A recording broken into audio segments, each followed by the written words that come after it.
Hey, you guys, happy Monday. This is Rebecca Hall Boxley from Sunflowers Life Coaching and Motivational Speaking. I hope you guys had a great weekend. Last week when I spoke to you guys, I was sick, and unfortunately, I thought I was getting better, but I was actually getting worse. So thankfully, today I woke up, I can finally talk again. But I'm actually feeling a whole lot better. Before we get started today, I just want to give you guys a little bit of time to go on over to Facebook, type in Sunflowers Life Coaching or Motivational Speaking. If a page pops up with a whole bunch of sunflowers, 9 times out of 10, that is me. Okay, go ahead and hit that like button, add yourself to that page. Send me a message saying, hey, I'm here from X, Y, and Z, and I want my free life coaching journal. Okay, I will send you guys a free Sunflowers Life Coaching Journal, and the journal is just basically every day you write down how you feel, what you felt that day, whether it was a good day, a bad day. Now, let me tell you, if you had a great day overall, but you had one bad incident, that's a good day. Okay, we're just going to chalk that up to being a good day with one bad incident. And you just basically go in that journal, and every day you write down your feelings and your emotions. The idea behind the journal is so you can become more, so that you can know or be more familiarized with how you are feeling and your emotions. Okay, so last week we talked about taking back your happiness, and I'm just going to go back over it just briefly, not a whole lot. So the first one was acknowledge your emotions, which means you're going to feel your emotions, but you're not going to sit there and simmer in your emotions. You're not going to wallow in them. And you guys, I know this was last week's, but I have to break off on this a little bit. I have to talk about it. So last week I was sick as a dog. And so it was just really, really hard for me to get out of my feelings and get out of my emotions because I'm not a sickly person.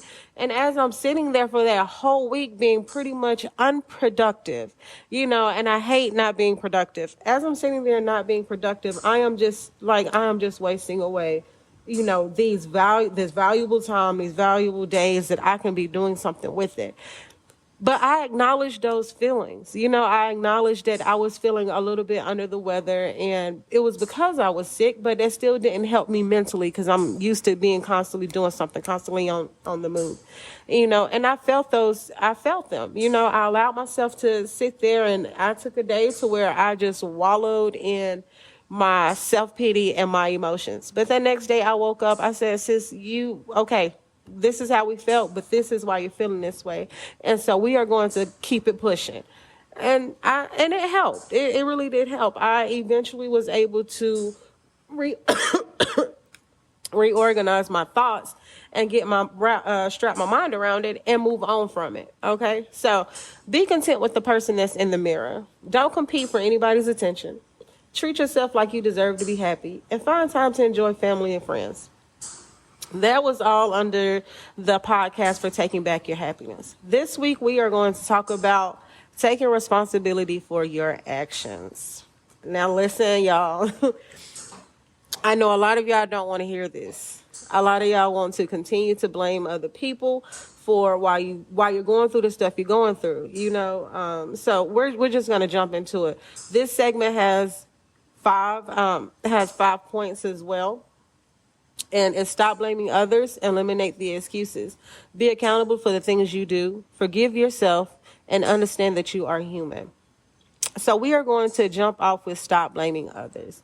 So I know this person. Right, here's a quick backstory. And you guys, if I go to coughing, please just forgive me. I'm still getting over the cold. I feel better. Well, it's actually a sinus infection. I feel better, but I'm still getting over it. So I know this person or whatever, and everything that happens to her is everybody else's fault. Oh, my God. So if she fails an exam, I couldn't pass that exam because I had to do X, Y, and Z. Or if her lights got turned off, my lights got turned off because they wouldn't take my payment one day late. We really have to learn how to be accountable for our own actions. So we have to stop blaming others for the things that are happening to us or the things that have happened to us or the things that we caused ourselves. A lot of times if your lights are getting turned off, you knew 2 to 3 weeks in advance that you had to pay that light bill. You should have hustled up a little bit more and got the money up to pay that light bill. Or if you are in a relationship and you're being cheated on, a lot of us have intuition. A lot of us know that we are being cheated on, or a lot of us have that feeling, that nagging emotion in the back of our head that's saying something here just isn't right, but instead of you confronting the person who's cheating on you, you're going after the person they cheated on you with. No, no, no, no, no. It's not their fault. I always say that it's nobody's place to respect my relationship but the person I'm in a relationship with. And we as women, we need to understand that it's not that other woman's place or that other man's place, whoever it is place, to respect the relationship you're in. It's that person that you lay down with every night. It's that person that you're paying these bills with every month. It's that person that you look to and that you are your most vulnerable and you feel the most secure with. That is their responsibility and their place to respect the relationship that you're in. We really need to stop blaming other people for the things that we go through. If you're an adult and you still have childhood trauma, okay, baby, your parents got you grown. It's time for you to move on. It's time for you to face what happened to you. It's time for you to heal from what happened to you. And it's time for you to learn to move on from it. Or if you can't move on from it, it's time for you to learn how to deal with what you can't move on from. You got to stop blaming others. If you have some type of issue, but the person that you with don't have that issue, it's not their fault that they don't have that issue and you do. You got to stop blaming them because you have that issue. Stop blaming others. Eliminate the excuses. You've been saying you was going to go back to school for about a year now. But every time you go to sign up, your car break down. Every time you go to sign up, your child got to go to the doctor. Every time you go to sign up, your mama need her medicine. Baby, stop. You just got excuses. You've been wanting to start that podcast, but every time you go to start it, you get cold foot, you get cold feet. And so, I need to practice more. I don't have enough material down yet. Somebody's not going to like what I have to say. So what? Everybody goes through something to teach someone else a lesson. You don't know what your experiences can help with someone else in their experiences. We all go through, a lot of us go through the same similar experiences, but some of us don't know how to get up out of those experiences. And so it's your place or your opportunity to help someone else get up out of those experiences. Stop having excuses for why you can't jumpstart that business. Stop having excuses as to why you can't be the best parent you can be. Stop having excuses as to why you can't be the best person on that job or why you haven't found a new job. Now, if you like me and you've been looking for a job for the last 3 years, but the only job you're at is, but you're still stuck at the same job, then baby, okay, I feel for you. But other than that, you're not going to find nothing unless you put in the effort. Don't say you can't do this and don't say you can't do that if you haven't put in the effort behind doing this or that. You have to eliminate the excuses and keep it moving forward. Be accountable for the things you do. Ooh. Let me say this again. Be accountable for the things that you do. What does that mean? What you mean, sis? What do you mean? Be accountable.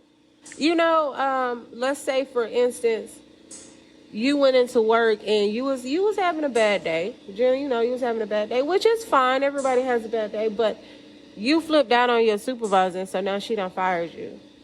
And so now instead of you being accountable and holding yourself accountable, like, yes, I messed that up. Yes, I apologize for flipping out on you, but I wasn't really having a good day. Instead, you just want to keep flipping out on people and just making the situation worse. No, we're not going to do that. Story time. Here we go.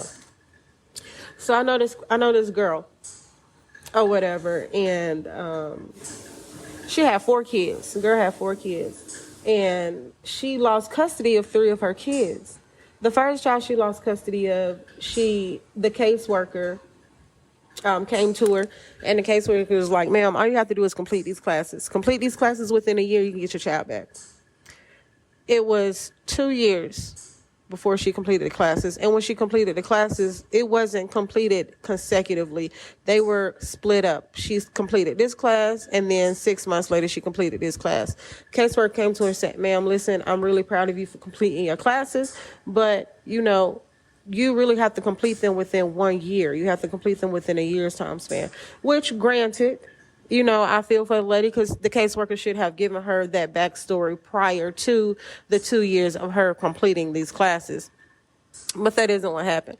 So instead of her, getting on her grind and saying, okay, I'm going to complete these classes within 6 months this time, she just cursed out the caseworker and just flipped out on her for, in her mind, she had a reason, but with people on the outside looking in, you could have handled that situation a lot better.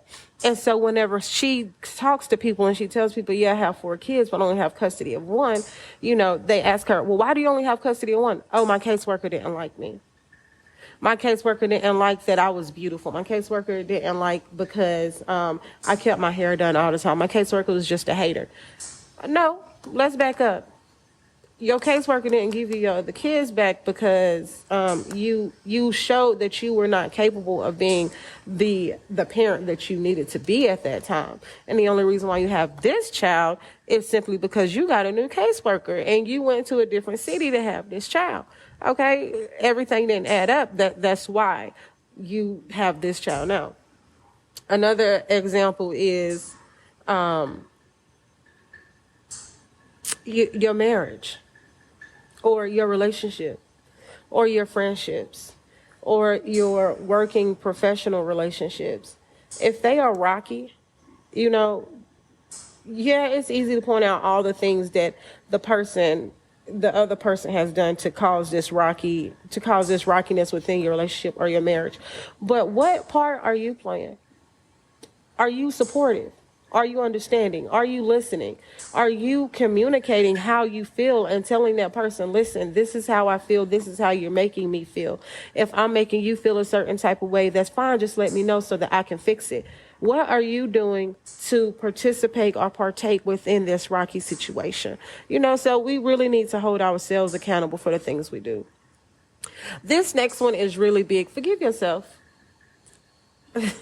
Let me say this again. Forgive yourself. We all do things in life that we can't take back.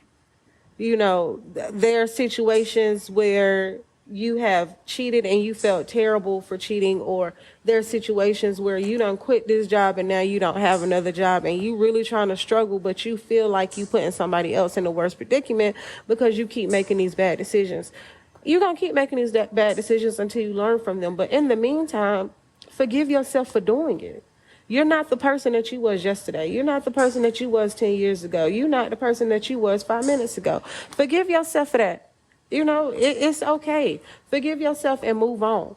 Because until you forgive yourself, you will forever torment yourself with what is going on within you. You have to forgive yourself for the past. And honestly, within just about every one of my podcasts, there's something about forgiving yourself, and there's also something about the past, because ultimately forgiving yourself and forgiving your past is what's going to help you build a better future. You can't live in the present still focusing on your past, and you can't have a better future if you're still focusing on your past. So I always like to reference, forgive yourself for the past, acknowledge your past, acknowledge what happened to you, acknowledge what you did, but forgive yourself for it and keep moving forward from it. Understand that you are human. This ties in with forgiving yourself. We are human. You're not perfect. And you guys, I have this perfection issue with me. Everything has to be perfect, or it really grind my gears. It irritates my life. And I really have to take a step back, especially when I'm dealing with my niece, or I'm dealing with my wife, or I'm dealing with my mom. I have to understand that we all come from different backgrounds. Granted, my mom raised me and she put me at the pedestal that I am at. However, life has changed me and evolved me as well. She took the time from the age of 0 all the way up to 17 years of age, and she molded me and she shaped me and she gave me the proper foundations that I needed to move forward in life. But from 17 to 29, baby, I was on my own. From 17 to 29, life raised me. Life taught me that this is what you need to do and this is what you don't need to do. This is how you need to act and this is how you don't need to act. So whenever I say that I have a perfection issue, it's because I have that foundation from my mom, from my family side, from that hall, from them halls. They raised me to be a certain way. And then once I turned 17 and I moved to Florida, life decided to be my parent. Life decided to intervene. Life decided to say, okay, you used to your brother coming to your rescue whenever you damsel in distress because he can fix your car. Just say, here, take this car and I'll work on this car. But now here you are 1,000 miles away. Who gonna give you a car now? Now you got to figure out how you gonna get to work. Now you got to figure out how you about to get up this money to pay this light bill. Light bill, your parents paid your light bill up until this point. Now you have to figure out how you want to be an adult. And it took life teaching me all the way up until this point because, my mom sheltered us. She sheltered us pretty good. Let me give you guys a backstory. We did not grow up rich. We did not grow up comfortable. We grew up poor. Okay. And that's okay because it made me who I am today. But growing up that way up until 17 and being on my own from 17 up until this point, there were a lot of ups and downs. And eventually you just have to take a step back and you have to understand that you're not perfect. You are only human. And you are going to make mistakes, but do not beat yourself up whenever you make these mistakes. Say, I made this mistake. I am going to learn from this mistake and I am going to move forward from this mistake. You guys, this was a pretty short podcast this week. Next, I hope to see you. See you guys again next Monday. I hope you guys have a wonderful week. I hope you guys have a wonderful day. You are beautiful and you are loved. Again, go to Facebook, type in Sunflowers Life Coaching. Again, I am a life coach, so if you guys need any help or if you guys need any suggestions, go ahead and hit me up and ask me for that free consultation. The first session is always free. Hit me up, say I need a free consultation, and I'll get you scheduled and we can do what it do. Again, also hit me up for the life coaching journal. I hope you guys have a wonderful day. I hope you guys have a wonderful week. I love you guys. Bye.